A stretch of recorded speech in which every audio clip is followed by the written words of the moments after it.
Hi guys, I'm Sam. Today I'm going to be talking you through the differences between these three brushes and showing you how I use them. Starting with the stippling brush, I use this brush mostly for very light foundations. So foundations that I want a very sheer finish with.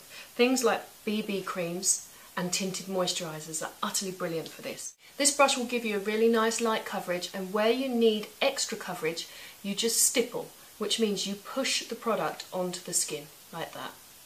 Now for those that like a compact foundation, the buffing brush is really brilliant for that. It works the foundation in circular motions really into the skin, so if you're using a powder foundation or a cream to powder, this is a great brush to have in your makeup bag.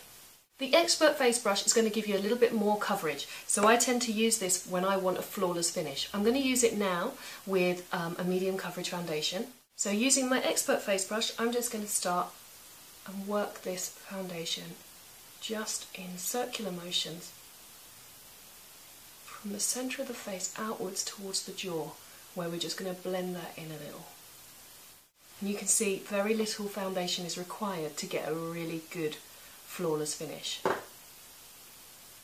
So absolutely essential for those that want a medium coverage or a slightly heavier coverage.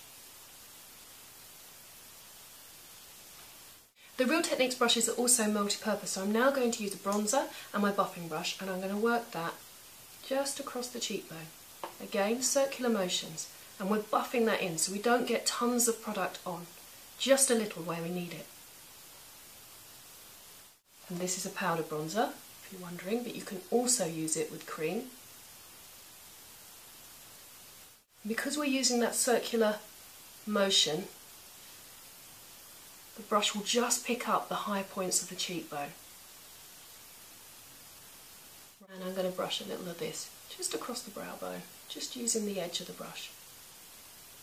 I've used a powder bronzer and I now want to put a cream highlight blush over the top. I'm going to use my stippling brush because this brush, if I push it on top, it won't disturb anything underneath.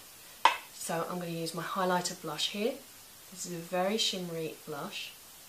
And I'm just going to take from the product onto my brush, and then I'm going to push this just over the top, and we'll get a really nice sheen.